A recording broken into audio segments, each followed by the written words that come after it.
Happy Monday morning, everybody, and we'll be as quick as possible here. What we need to talk about is this. One, you saw the letter from the lawyers, right, Shane? Yep. Okay, so global connectivity is starting now. So what we're going to do is we're going to get a hold of the company that has the global eSIM. We're going to explain to them what we've been building because we have a surprise for them. They are simply not aware of the technology that we have finished building and what a game changer it is for out-of-home advertising around the world.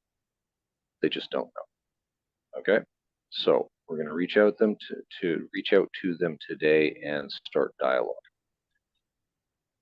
It's a great day to do it because this afternoon the Las Vegas LED trucks light up.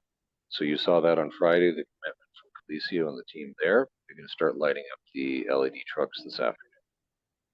Okay, so can you please coordinate getting back into Zoom with us and send him this video? Okay, so he's aware of what we're up to. Now, we're going to do the first Shenzhen rush order tonight. So I need you to send this also back to Ben with the manufacturing workflow. He needs to know that the wire transfers this afternoon and the equipment needs to be rush order delivered over to Canada to start.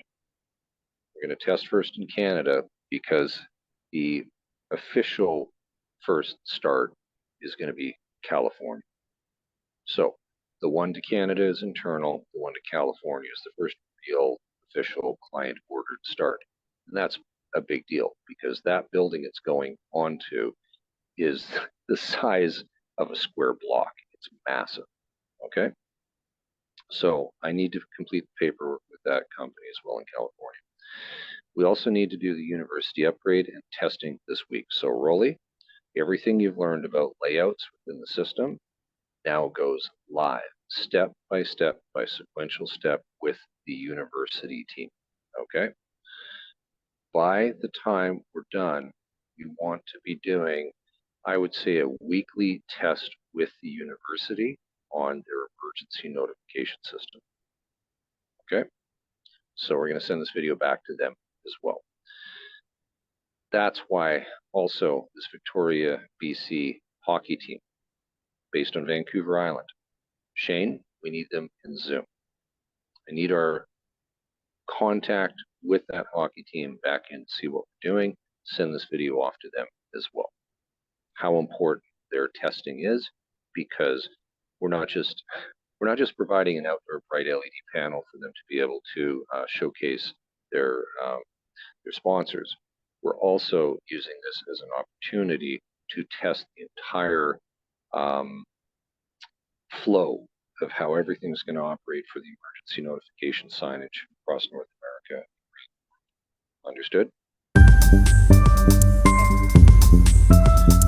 On a side note, we also need to send off details of the product because over the weekend I had unsolicited request of interest from a golf course in Alberta. And why that's interesting is because the golf course in Alberta is a quick drive range from the trainer with the top out-of-home ad exchange in the world. Do you remember we were in that call with the out-of-home ad exchange? How cool would it be if that trainer could get in his vehicle and drive to the golf course and go, oh, this is super cool. Look at this hardware. This is awesome. That's what could happen because the golf course is interested in seeing the technology. Cool? Now, the last one is the daily emergency notification signage live test. All of these presentations now are going to end exactly the same way. Rolly, please, camera over. I'm getting out of presentation mode and I'm going into SAM, and I have emergency notification ready. It says fire, actual, signed 2908, which is I'm in Mexico. You are in southern tip of the Philippines, General Santos City in Mindanao, and I'm clicking on save in 3, 2, 1, clicking on save now. So how fast was that alert, everybody? I think we have the world's fastest emergency notification system. Okay, so clearing this out. 3, 2, 1, clearing now. Okay, you're back to regular broadcasting. The reason we need to test this every day now is this is mission critical software that it needs to be perfect. Perfection saves lives. Everybody understand? Yeah. Okay.